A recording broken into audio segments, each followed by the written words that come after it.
How do you build a life as a creative? How do you ensure that your creative goals support your personal goals and that those personal goals can also support your creativity? Hey, y'all. I'm Reese, and welcome to Making Meaning.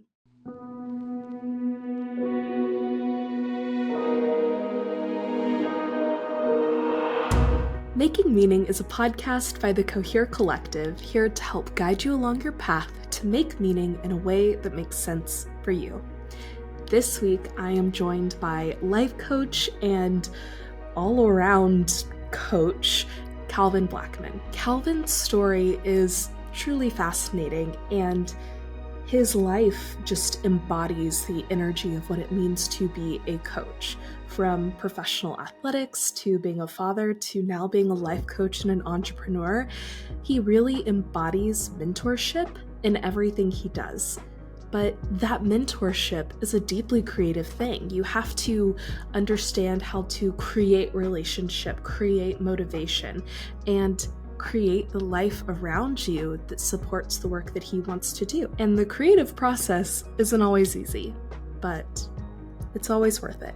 If you are interested in working with Calvin or any of his offerings, everything will be linked down below so you can check out all of his stuff.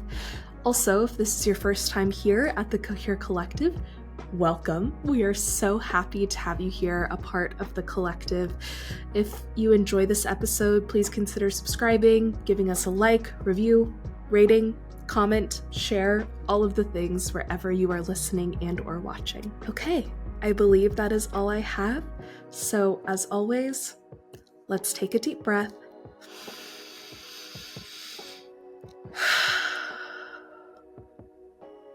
And get started. Calvin, thank you so much for being here with me today, for taking the time to have a conversation. I am thrilled to be chatting with you.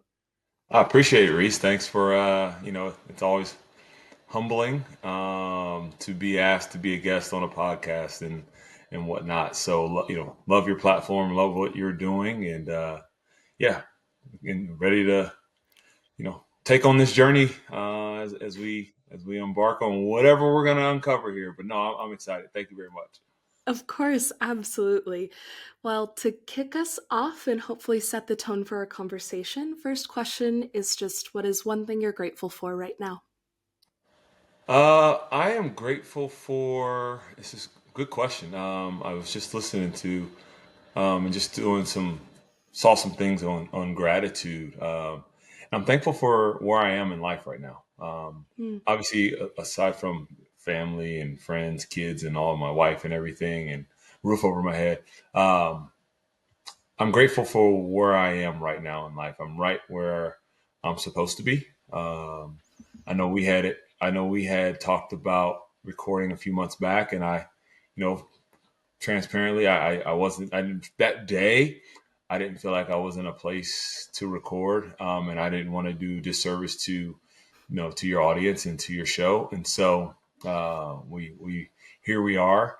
And as I look back, still an entrepreneur, still building, still learning.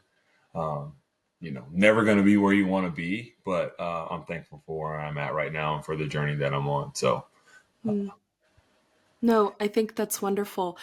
And thank you for being transparent about that. And I think that that is something that more of us could learn how to do, is like be really honest with where we are and the level that we're ready or available to engage. Because I know I really struggle with that and wanting to just push through and get it done. But it's like, at what level are you showing up? Is that the level that you want to be at? So I deeply appreciate and admire that.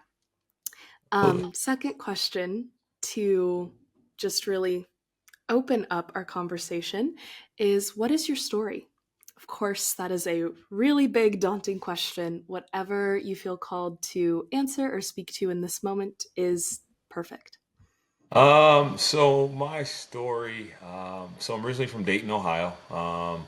I currently live in Cincinnati now. I've been in Cincinnati for 20 years. I actually went to college at Miami University, not the U in Florida, but Miami University, Miami, Ohio, which is a small Division I school. Played football there. And when I came out of school, I went into sales for many years, and I also took on the journey of a high school and collegiate football coach for some years as well. And after coaching, I got back into sales. And so I've been in logistics. So third party logistics is really where I've kind of cut my teeth when you think of the business world. Um, did that for a long time. I will say coaching college football, making $11,000 a year for 3 years was the greatest job I've ever had, and most rewarding. And then about 7 years ago, about 7 years ago, I got into recruiting. I always joke and say, no one ever, or not, I don't joke, but I think you hear from a lot of recruiters, no recruiter went to school for recruiting. Like you kind of just end up in it somehow. And that was the same way with me. And I'm thankful that the opportunity kind of came my way. And it's really been, it's been an exciting journey.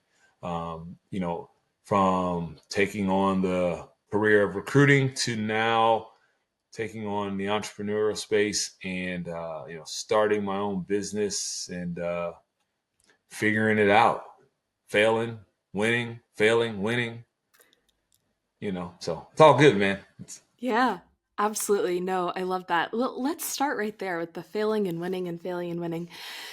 Something that I feel is deeply important to specifically entrepreneurship and kind of striking out on your own, but just life in general and wanting to grow is being able to fail forward, right? And I think that that is something that sports very much teaches you because you're required to fail in sports and challenge yourself. Talk to me a little bit about the way that sports has helped you in this kind of winning and failing cycle of life, but also if there's other ways that it has informed um, your life philosophy and approach to how you kind of take on life's challenges. Excuse me. Yeah, I think for me, it's been a matter of I've had to do a lot of reflection, right? I was recently on another podcast. I feel honored I'm getting to be on podcasts. My story is no greater than anyone else's, everyone has their own story, and we talked a lot about that. And for me, I've had to do a lot of reflection on what my career was when I was in college and whatnot, and who I was as a person. What did I learn? And, as I mentioned in my other, I didn't apply myself as much as I should. I used the term that I felt like my entire 4 years of college was like a washing machine, where I Mm. was just not necessarily going through the motions, but it was so much. And the way my football career shaped out, so I only played 2 years of high school football, and then I ended up playing Division One. So I didn't really know what I was doing, right? So um, as I was going through college, it was just kind of like, I'm here. How did I get here? Like, and before you know it, snap of a finger, it was over. So I've been able to now look back and reflect and think about, everything from, the effort that I put in, the attention to detail, the being intentional about, studying, going to watch extra film, working out, eating right, prioritizing football and school. I also prioritized partying, right? Like, and so like that had an effect on me, right? On my career. And so looking back on those things has taught me, I worked my butt off, right? Hmm. I didn't screw off and do all those things, but when I was playing football, like I worked my butt off. Thing is, I could have done a lot more, right? You think you're doing a lot, but you don't. You could be doing more. So in my mind now, it's work hard. No one cares. You see that all the time. You see that quote. No one cares. Work harder, right? So for me, it's just tapping into that, and then thinking about like the systems that you like. Life is made of systems. So putting systems in place and being diligent and being regimented and all of those things. And as an entrepreneur now, like that is the most important thing. Like how do I maximize my time in doing what's most important, that's going to, you know, keep food on the table and ultimately build a business and be able to, you know, give the things my kids and my wife need. So just tapping into that competitiveness, if you will, Mm. and understanding what you didn't do then, but you understand now. And I've been able to teach as a coach, but now it's implementing those same systems for myself and making sure that I maximize. And it's a work in progress. I mean, it is a struggle. Like I could have done way more this morning before we started recording than I did. You know what I mean? And so it's those little things where it's like, don't waste time. You know, just put your head down and get to work. Yeah, absolutely. When you talk about this quote, work hard, no one cares, work harder, what I kind of have my interpretation and what that brings up for me. Talk to me a little bit more about what that does mean to you in terms of like what actually constitutes hard work. Because I think we all have different measures of that and different levels of what we're capable and able and have the bandwidth to show up with. But what does hard work actually look like to Calvin? I mean, I'll tag it along with when I see that quote, and I've seen, you know, things that go along with it. It's show up when you don't want to show up. When you don't feel Mm, well, when you don't feel like doing something, when something is extremely hard right now, it's going to be easier later. Um, you know, I think it's about when you don't want to get out of bed, get out of bed. You know, for me, it's just about, they always say, you know, work where your butt is, right? Wherever you're sitting right now, that's what you need to be working on. Don't be looking at the future of, well, what if I go start looking at this job and this, and there's something to that, right? But where you are, focus on where you are right now. And you know, things are hard, so you just got to be able to. There's days you don't feel like doing it, and those are the days that you have to do it. And you know, I always used to ask. This kind of just randomly came to me, but I remember being when I was playing football. There was a like you may have a day where you don't feel like going to practice, right? Like mhm, we're week 8 of the season. It's now getting cold. Oh my gosh, or I don't feel well, and it's like I'm gonna go to. And I would always say, if this was a game, would I play? Yeah. So I'm gonna go mm, practice. So I ask myself that a lot now. If I'm not feeling up to something, I'm like, yeah, I'm 42, but like 20 years ago, or if this was a game, if this was something I really, really, really, really, really wanted to do right now, would I have the energy and feel up to going to do it? Okay, well then let's take that same energy and put it towards what I need to go do right now. mm. So I think it's just that mind. It's that mindset and really. Yeah, So yeah. How have you cultivated that mindset? Because I think as someone who was an athlete growing up but has not competitively played sports in a very long time, there is definitely an athlete's mindset that it is like when you are in that zone, nothing else matters. It is one track mind. You are focused, you are in it, you are with your team and your shared goal. What goes into that mindset for you? How do you continually return back to that focus? And even on days when it's like, okay, if it's a game, would I play? Yeah. You still have to make the choice to get up and do it, right? What builds into that motivation? let's not get it twisted, right? I mean, I'm not, you know, I'm not David Goggins. You know, there's days where I can definitely do more. But I think, you know, when I think about what goes into that mindset, for me, it's about, I guess another quote is I heard, and I think about this as well. It's like being lazy is, I think it's something like being lazy is disrespectful to those who are counting on you. Mm, So think about my kids. I think about my wife. Like, she's like, you want to go this entrepreneur route? All right. Like, so we're going to eat. We want to go to Disney next year. That's on me, you know? So it's just channeling that competitiveness into, whatever lane that I'm in. And, um, it's hard. I think too, one thing that I'm looking for, and if anybody, whoever listens to this that I know, like, I need an accountability partner for the gym. I need that.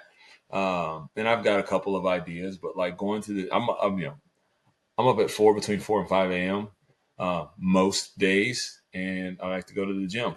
But I struggle with that too because of the way my schedule is in the morning with getting the kids off to school. So I think having an accountability partner is very important. When I was playing ball, right? Like, we'd have 5 a.m. workouts. If somebody's late somebody on the team doesn't show up, it's not that person's fault. It's our fault. Everybody who didn't bring that Yeah. person. And you've got to walk through the dorm past a few of your teammates' rooms to go out of the building to go work out. So stop and knock on their door. Hey, you guys up? Good. Everybody up? Good. Let's go. Like, can't be late. Having that accountability partner, I think, is something that it's not, I don't think it's spoken about enough. I think a lot of times we try to win our own battles. Mm. And don't do it alone. And so for me, it's about finding an accountability partner. My neighbor doesn't want to join me at the gym. He's a former college football player. I'm like, bro. He's like, it's way too early. I'm like, what do you mean it's way too early? Like, so Yeah. Well, and I think you can really hear how much the team mindset has impacted the way you live your life and this notion of accountability, because it's like on a team, it's like it doesn't matter. One of us is late, we're all late. We are only as good as our weakest link, because that's where the chain is going to break, is at the weakest link. And in thinking about that and how it can be extrapolated to then your next journey of being a coach, right? That coach is still very much a part of that team and that dynamic. If anything, they're like the biggest accountability partner to all of those players, but also thinking about your family and your kids and your wife.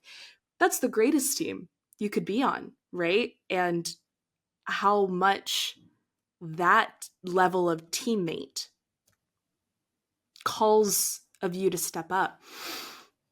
When you made the switch from athlete to coach, what was the biggest mindset shift that you felt for you? That's an easy question. I mean, that's an easy answer because as a player, at least for me personally, I was just playing. Coach say, do this, I do this. You start to understand a little bit of why, but hey, go to class. Hey, be on time. Take your hat off when you walk in the building. Sit up straight when coach walks in the room. Tuck in your shirt, tie your shoes. That was just like, felt like they were just pestering and asking us to do stuff in a sense. Then you become a coach. And as a coach, your job is to win. Your job as a player is to win as well. But as a coach, your job is to win. But your job is also to be a mentor for these players. And so I quickly found myself, it's like we do as a parent. All the things our parents did and said to us, we start doing the same thing to our kids. It's the same thing in coaching, where I started asking my players to do all of these things that my coaches asked me to do. And I think from the player, from the actual game, like actually studying, watching film, and really honing in to my craft so that I could become a better teacher. So that the players could then go out and execute, because their execution is a reflection of the coaching.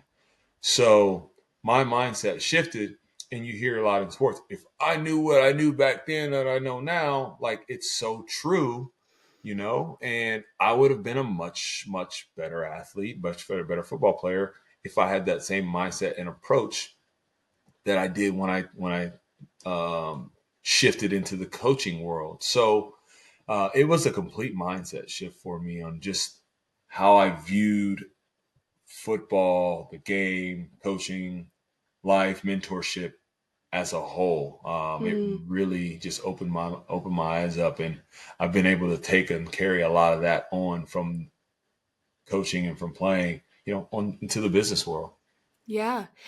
So then, because now in your entrepreneurial journey, Hmm. you are a coach, but in a very different framing, right? What is it like going from athletic coach to life coach to mentor to mentor? Yeah, for me, and that's something I'm still working on, right? Mm. Because I feel like, so for me, I can talk it, talk it, talk it, talk it, talk it, talk it, talk it.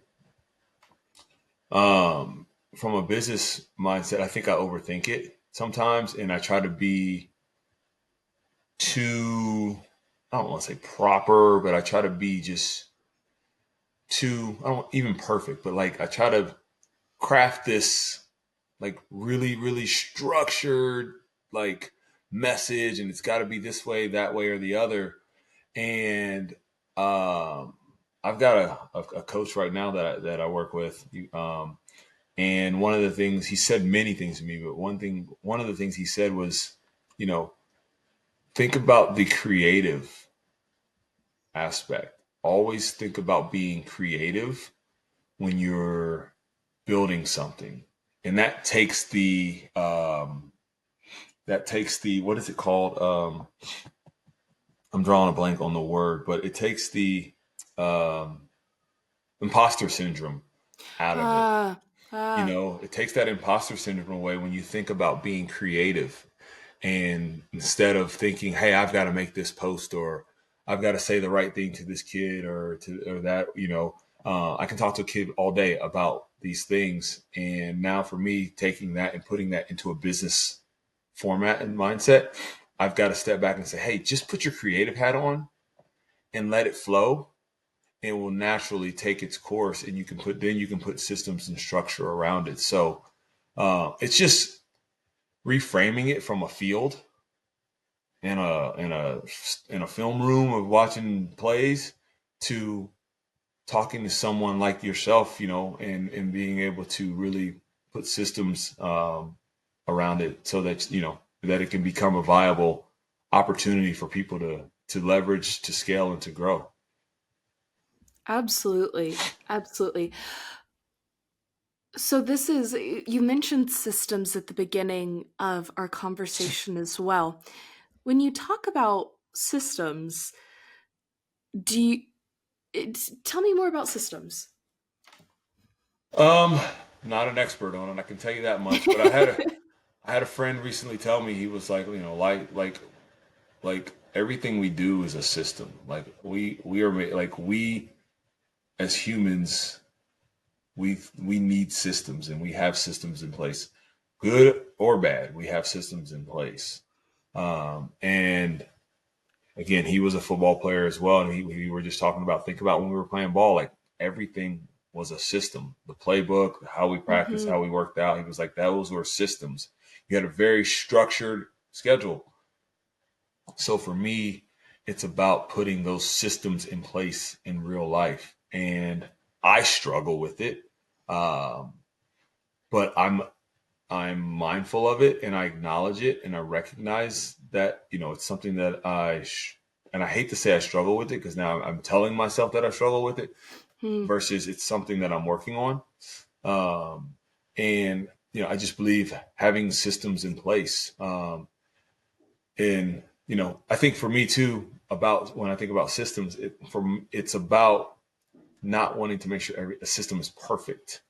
It's about just having it in place, but having flexibility with it, and making sure that you are still getting the things done that you want to get done. Um, but when you have a system in place, you're able to maximize your time, Hmm. and really execute on the things that you want to. Yeah. One thing that I heard a while ago, but it really stuck with me was um, routine is what catches you when you fall short.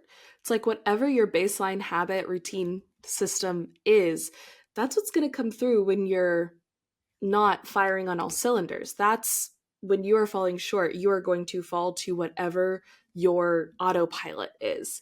So, really having a strong autopilot and routine and system that works for you, I absolutely hear that. So important. I want to shift gears a little bit Mm-hmm. and talk a bit more about the decision to go into the entrepreneurial world, this self growth improvement world. I think it makes a lot of sense that a lot of athletes, of course, there's the mental game as well as the physical game. So there is a lot of like mental toughness that you need to hone as an athlete. But going from a traditionally very tough, hard exterior, traditionally masculine trait kind of world into a more open, not that entrepreneurship isn't tough and motivated, but in this kind of coaching world, it's very like open, getting in touch with who you are and some of your feelings, and it's a little bit of a different tack. What motivated this shift in both career for you, but also in passion? What do you think it was that was kind of the tipping point there? Um, so I actually stopped coaching in 2011, and then I was in the corporate world for the last really 12 years. And I've always been the person who said I just want to do something different. Like I don't want to do the normal 9 to 5 job. That what do you do? Oh, I'm a XYZ. Like I've always just felt like, why not me? Why not me? And I've never known what that was. I didn't even know that meant like my coach told me, he's like, that's talking to him like that's what entrepreneur. I can't even. I always mess the word up. That's what entrepreneurship is. Like in a sense, it's creating. And so when I realized I wanted to create, I didn't know what. I didn't even know I wanted to create. But I had made myself a promise now 3, 4 years ago. I said, by the time I'm 45, I'll be running my own business. Didn't know what it was going to be. And then I put this post on my LinkedIn a few months back. Last summer, I was still working full time as a recruiter for a logistics company, and I had started my recruiting business on the side, and had a few wins with my recruiting business. And it was the summer of 23, and I was leaving to go to work one morning, and we have a 7 and 8 year old, and my 8 year old, she might have been 7 at the time. She's like, "Dad, where are you going? Why are you going to work? It's summertime. We don't have to go to school." And I was like, "I got to go to work. It doesn't work like that for me." But I looked at her and I said, "You know what? I promise you this: next summer, I'll be at home with you during the summer." Um, I didn't know that I was speaking something into existence. And then in December, I was laid off from my job, but I already had a recruiting business. And I was like, all right, here we go. Let's go all in on this. So for me, it's always been about, I just remember riding around years ago. Like I'd be headed to work 8 in the morning. I'd see somebody jogging. First thought I have is, what do they do for a living? Yeah, yeah. See somebody at the gym at 9:30 for whatever reason I might be there, and I'm like, why are they not at work? And it frustrated me for so long. And so those things there really have always that always kind of was a spark of curiosity for me. And then making that promise to my daughter has been the other catalyst to that. So um, now we're fighting the daily fight and trying to figure it out. Sorry, No, figuring it out. there you go. I love it. What do you think motivated uh, in terms of the promises you've made, but this first promise to yourself that by the time I'm 45, I'll be running my own company? Why? that? Because I think there are a lot of ways that we can experience like integrating freedom into our life and more flexibility. What is it about being your own boss, having this um, recruiting company and helping people through that called you?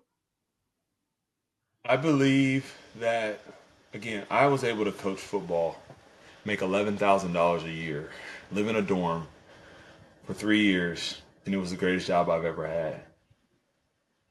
That's hard to find. Some people never find that satisfaction. So having had that feeling that I wake up at 4:15 in the morning and I don't want to get out of bed. I'm 27. I got to be there and I got to put a face on for 100 kids and put them through conditioning for an hour and then go work for 12, for 15, 18 hours and never once complain about it. So I'm coaching ball. Like there, I knew there was another way, path, profession, whatever, to get that same feeling. Just not knowing what that was. And for whatever reason, when I was 39 years old, I said that to myself. I said, I've got to be doing my own thing because I want to wake up and I want to be jogging at 8:30 in the morning, right?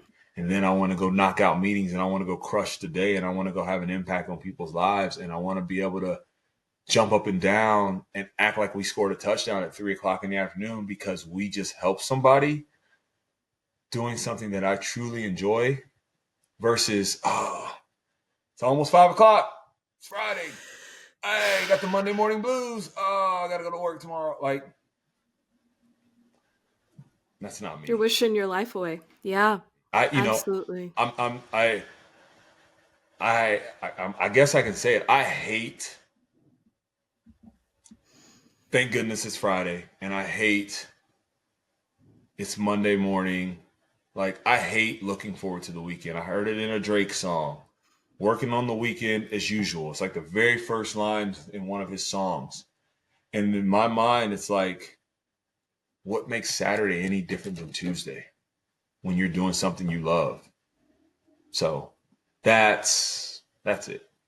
Yeah, no, I completely agree. And one thing I've been thinking a lot about is how to like, because you hear a lot, especially in Western culture, like work life balance and, you know, don't let work control your life. You want time after your job because the 9 to 5 is very standard. But then even in like European cultures, it's very, oh, well, we work to live, not live to work like you do in the States. And one thing I've really been thinking about is how do we break down this dichotomy between work and life, period? Like, why can't we find work that is fulfilling, satisfying, and what I want to do when I wake up every day? Like, if I got to choose what I wanted to do, it would be the thing that also sustains my life.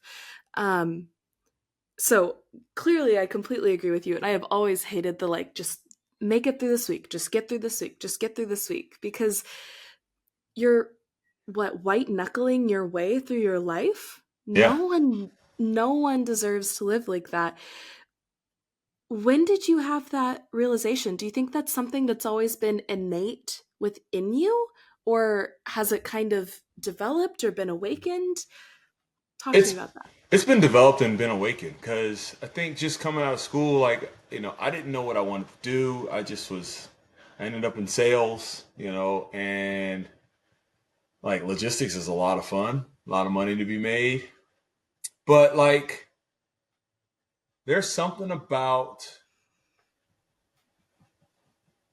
being tied, like, there's something about just being tied to, like, on a leash at work. You got to go to lunch at this time. Like, you got to be here at this time. You can leave at this time. And that just never, like, just that just never has resonated with me. But I didn't know what that meant. Again, like I didn't know why I was having those feelings or those thoughts. It was more for me about I just go back to again that jogger at 8 in the morning. Like, why do they have that freedom to be on a jog right now? I'm driving past Mm-hmm. them going to work, and this person, hell, maybe they didn't have to be work till 9 o'clock. I don't know, but like in my mind, I was just always playing that, and it's just been one of those. I've just known like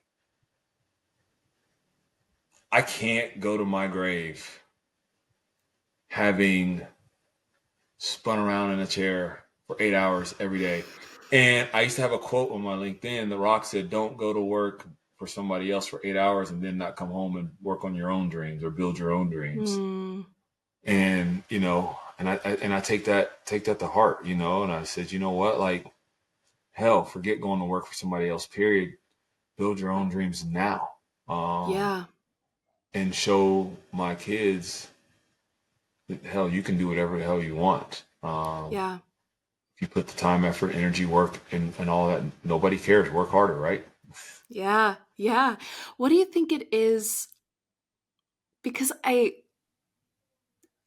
there is this status quo, right? Of go to work for 8 hours for someone else, come home and try and enjoy, try and relax, like pour a glass of wine, watch TV, go to bed, do it all again the next day. What is it that calls some of us to break that mold? Do you think everyone has a calling to do it, that, or just in doesn't sometimes, and just not everyone does? Or do you think that it is truly different for different people, in that some of us are called to a life of flexibility and freedom and a different status quo? I think. I mean, I would imagine everyone has the thought in some way somehow of that freedom, flexibility, life, just doing what I want to do, right? I would think Mm-hmm. everyone has those thoughts. Um, I also think some people say, you know what, like I love what I do. I don't mind the structure of the 9 to 5 and doing what I do because I get fulfillment. I'm having an impact. I'm changing people's lives or whatever it is. And then I think there's something to opportunity. I Mm. think,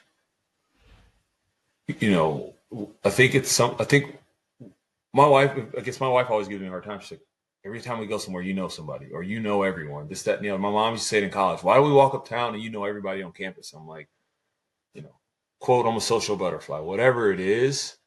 But for me, I just always, and this is a pro and con. Like I've always Mm-hmm. wanted to be in the mix of what's happening and what's going on.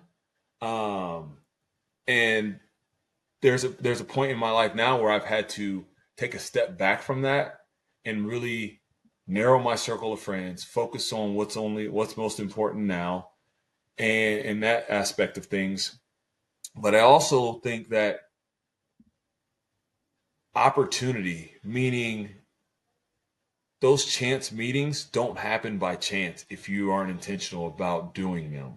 Yeah. So joining a group, things I didn't do in school. I didn't join a fraternity. Like I had a football team as a fraternity, but I didn't go do all of these extracurricular activities and things that you can continue to do in life, joining groups and being a part of this, volunteering for this, going to coach your kids, do all these things where you're meeting people to where then you don't know that if I go to the high school football game tonight, I may meet XYZ person who comes to me and says, "Hey, Calvin, like we get to talking. Next thing I know, we're at lunch next week because we sparked something that led to Right. opportunity and everything." So I just think that some people may not maximize those opportunities for whatever Mm. reason, right? Right. And and so They don't necessarily. Last example, if I don't decide to play football in high school as a junior, I had no plan to leave when I was coming out of high school. I hadn't, my senior year, I had not applied for school. I hadn't done anything. Luckily, I had a great football season my senior year. The season ends, and my coach tells me colleges are calling. I don't do that. I don't know what I'm going to do. I'm probably still in Dayton, Ohio, but I took the chance to play football because some friends asked me to, and it got me out of Dayton. It got me to Miami. It got me in a whole nother trajectory. So I now know my wife because I went to Miami, moved to Cincinnati, and met her. So I think it's just about taking chances on those opportunities. Yeah. And I think it also calls for a certain amount of courage to do that, right? To turn away from something that feels like a sure thing to something that feels like a risk. But at the same time, it's like there is always the risk of staying the same versus the risk of change. It's kind of like which would you rather have? One thing that's a very common thread in everything you've talked about as well is this passion for helping people. And in making meaning in doing this podcast, that if nothing else is the common thread of how people find purpose, make meaning in their lives that always comes through is making an impact, trying to make the world a better place, trying to help people. Where does that come from for you? Um, I think going through life feeling kind of lost. And I say life meaning, my early adulthood, and through my 20s and really through my 20s, which is a lot of 20-year-olds go through it, right? But I think the aspect of sports, um, because again, I only coached for 3 years at the college level, but there's probably 8, 10 of my players that I communicate with via social media. We may text a few times a year, but they know that they can reach out to me for help at any time. And on the flip side, I've got coaches that I played for that I know I can reach out to for help at any time. I still call them coach for out of respect, but also out of because of everything they did for me, right?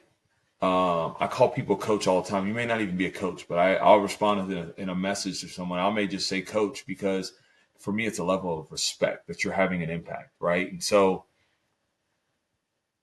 I view myself as a coach, not just a football coach, not necessarily a life coach, but just coach. Like, what do you need? Mm, If I have the answer, I can help you. If I don't have the answer, we can figure it out. We can point you to somebody who probably does, but it's not going to be a dead end. And I'm also a coach is also a student, so I'm yeah. also trying to learn and better my craft every day. So I think it just comes from wanting to. I mean, yeah, I mean the generic answer is wanting to help, but just understanding what coaching means and has done for me um, throughout life, and having those mentors that I can pick up the phone right now and call 10 different Yeah. coaches and they would answer and help me with whatever I'm struggling with. And while I'm building this business right now, I'm reaching out to coaches. Coach Maddox just texted me a few minutes ago. I haven't seen the guy in 13 years, but I said, I got a favor. And he said, I'll call you today on our way to our bus trip. His team he's with now is coming to play my alma mater, and I hope they lose. But we can talk about the things that I need to talk to him about. And it's been 13 years since I spoke to him, Yeah. so he's willing to help. Mm.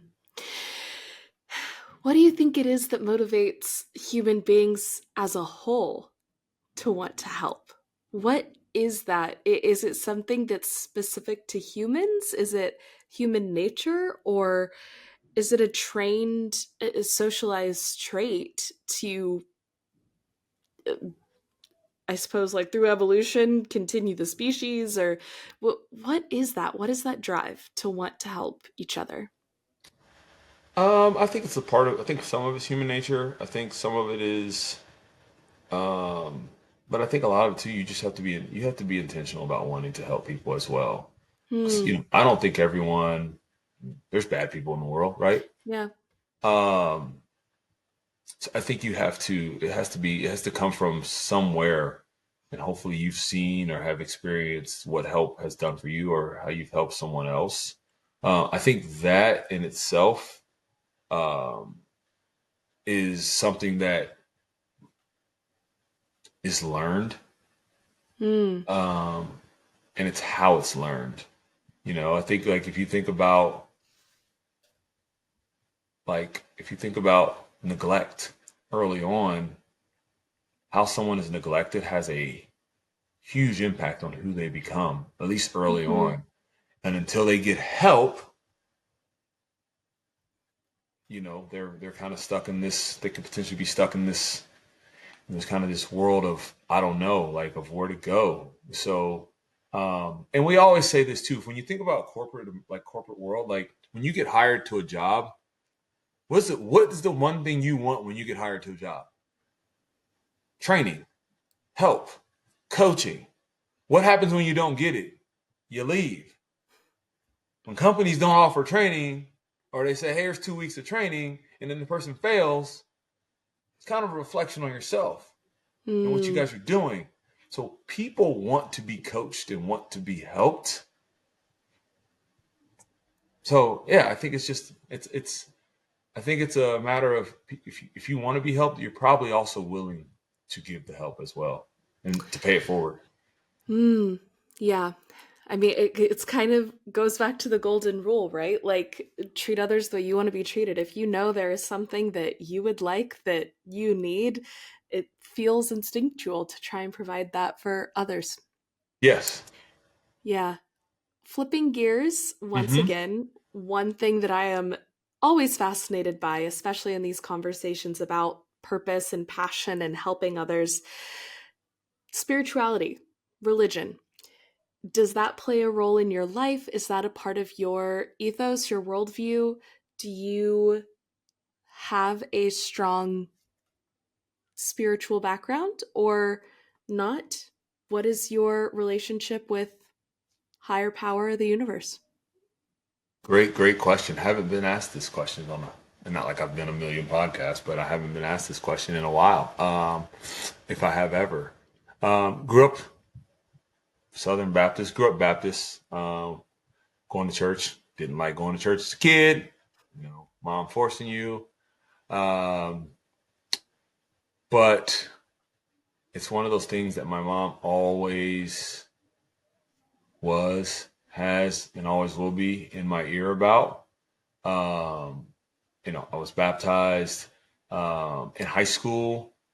I went to church, but it was my memories of church in high school were sitting up in the balcony with all the other guys because we're in high school, telling high school stories, telling our sports stories from over the weekend. But we were at church, right? And we would listen, right? And then hell, I didn't go to church for after high school for many years, and then um, faith is 100% a part of my life. I mean, it is everything for me. I'm not someone who speaks on it. If I were playing football and they asked me, how'd the game go? I'm not the first person. I'm not the person who's going to say, I want to give glory to God and all of these things. I believe that, but that's not the message or that I give off. Um, but for me, right now, we don't go to church nearly as much, and you don't necessarily have to go to church to have your Hmm. faith and your belief, but I do think there's something about the structure and foundation of going to church, um, and the opportunities that it brings. There's a father son camp here with the church that we used to go to or belong to that I've been wanting to do. The children's children's community at the church. Like all of those things to me are as valuable as anything else. And so I know when things are going great and when things are, maybe a little bumpy or rocky, like stopping to talk to the man above, for me is something that I do sometimes and have to do more, but faith. But on the flip side, my wife didn't come up going through church, right? And it's not something we talked about before marriage. And so it's been one of those things where, we've had to figure out what that good balance is, and we've gotten away from it. But again, kids are 7 and 8 now. And so for me, it's, hey, at least, because they ask questions, right? So for Right. me, it's at least, I want us to be able to answer those questions and at least give them the opportunity to make their own decisions, to understand what faith is and what it means to them. I mean, religion, faith, it is a system. The church system, it is a system to fall Yes. back on and rely on, right? That was very similar to my parents' approach in raising me and my brother is we want y'all to make your own choice and explore all that there is to explore about spirituality. But when you're a kid and you just have questions, sometimes having a system really provides some comfort that is necessary to grow and evolve and then begin to investigate and stay curious about spirituality. I think that's really beautiful that, you want to create a space for your kids to explore. Going into final few questions.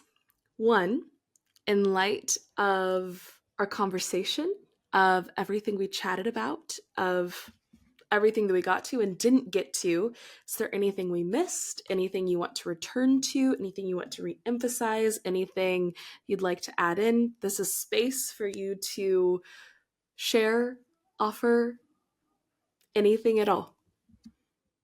That's a good question. I'm going to pause for a second. I think for me, I think because of present day, right? Entrepreneur, figuring it out, going through the peaks and valleys, um, staying the course, and figuring out what works best for me, what works best for my family. Those are, I think that's just right now, that's what's most top of mind for me. So, I don't know where we could potentially go with this, but I mean, that's just where I am right now. Not necessarily talking about my business, but more so just life in general. I think if we go back to, I had to, I wanted to reschedule this, right? And I remember when I saw your email come through, I was like, one, great, she followed up. Two, I'm in a much better headspace right now. And go ahead. Yeah, I was just going to say, let's go there. Why do you think you're in a better headspace? What is transitioned? My personal is, I don't ever, I'm not one to make recommendations, but getting a coach, the irony there, Right. what has been like, I don't know, words can't really describe what he has meant and done for me.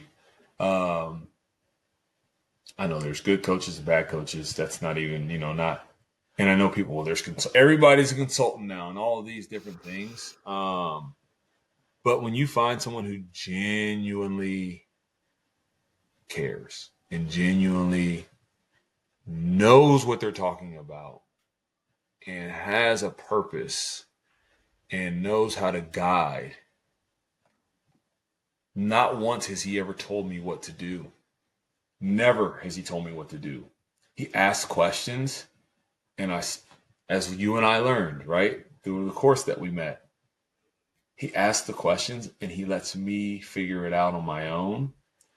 And then he invites me to tap into whatever energy that is and to be creative, because he hasn't necessarily said this. He said a lot, but like for me, it goes back to like when we look at little kids, they don't have a stress in the world.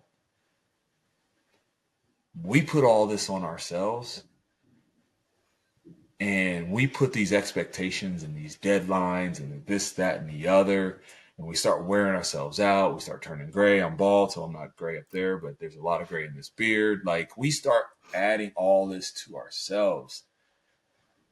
And he just constantly invites me to, in more words, but man, you're right where you're supposed to be.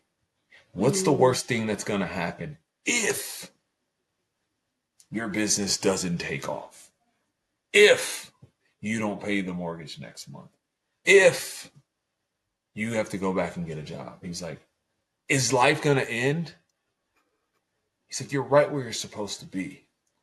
Step away, take time, be able to take time away, and put your time where you feel it needs to be. Like I struggle. I tell him all the time, I struggle with like I struggle with my daily schedule. He's like, and I'm like, I feel like I should be doing this. And he's like, or doing this or doing, he's like, says who? Like, I don't know who says who. He's like, you're right. He's like, right. He was like, and then he coaches me through that. And it just kind of, it resonates with me. And I made the comment to him. I was like, I used to reference an artist that I wanted to be like, but he's in a lot of trouble right now, so I'm not going to reference that dude. But like, I used to always want to be like the producer, like a music producer, because I see how artists work. Like, I used to have a neighbor who was a very big DJ, and like he would be up at 2, 3, 4, 5 in the morning making music, and then he would sleep. And he would just be doing, then he would travel and go do travel. And I always go back to like artists create when they feel like they need to create. Artists don't wake up at 7:30, eat breakfast, and start making music from 8 to 5. Like they hit the studio when they need to hit the studio, and they're in that studio for 2, 3 days or whatever their process is. And for me, it's been tapping into that. So like this morning, I said I could have done a lot more. And that probably would have stressed me out back when we were going to record the first time. I've learned to say, you know what? Like, all right, I didn't get as much done as I wanted to this morning, right? That's okay. That's okay. Like, tomorrow's not the weekend. It's just another day. So let's tap into it tomorrow, get up tomorrow morning, get what I need to get done. Because guess what? Everybody else is going to be asleep. So let's get some work done. You know what I mean? Before the rest of the world gets going. So it's just being able to tap into that and be able to just say, hey, it's okay. It's okay. So. It will always be okay. And I think that is a beautiful place to round out our conversation. Awesome. Last question to just put a little bow on it is, what is one word to describe how you're feeling right now?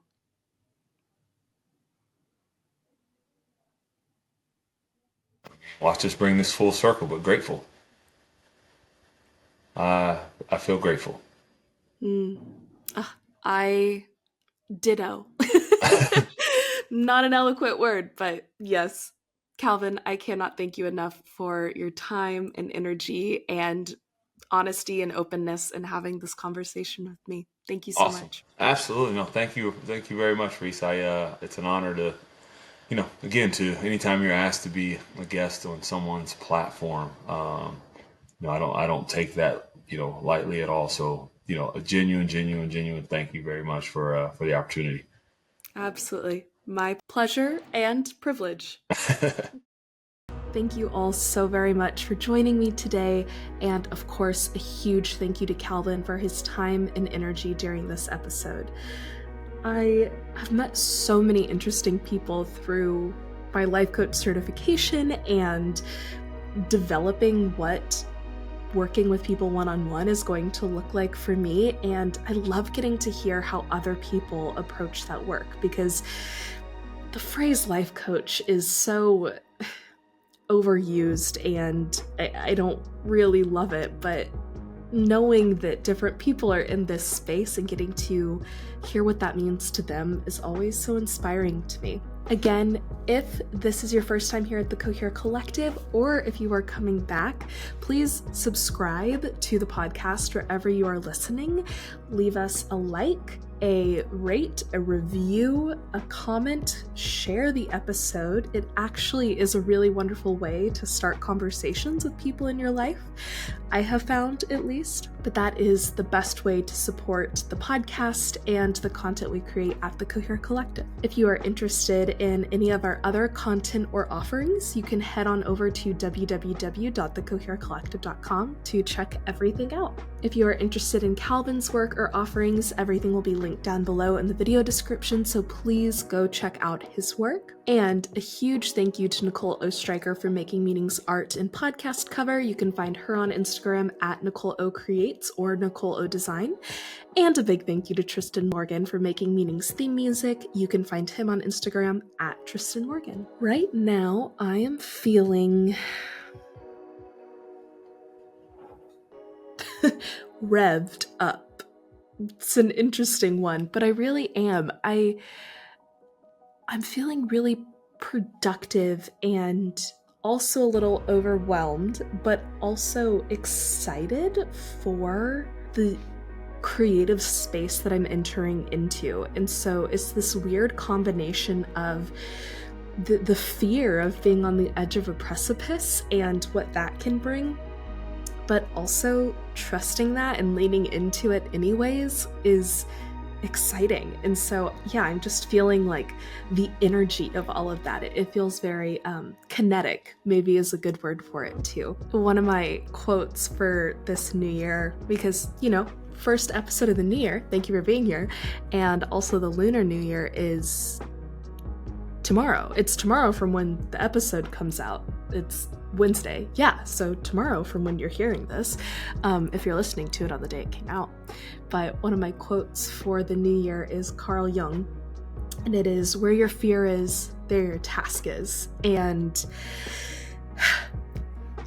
it's such a good one, that if something is causing fear, lean into that. Why is that happening? Either there's something unhealed there that you should be working on, or there's something deeply exciting there to chase after. And I think this right now for me is a little bit of both, and I'm excited to see where it goes. Thank you all so very much for being here today, and I hope you feel like you are living more coherently. Until next time, love.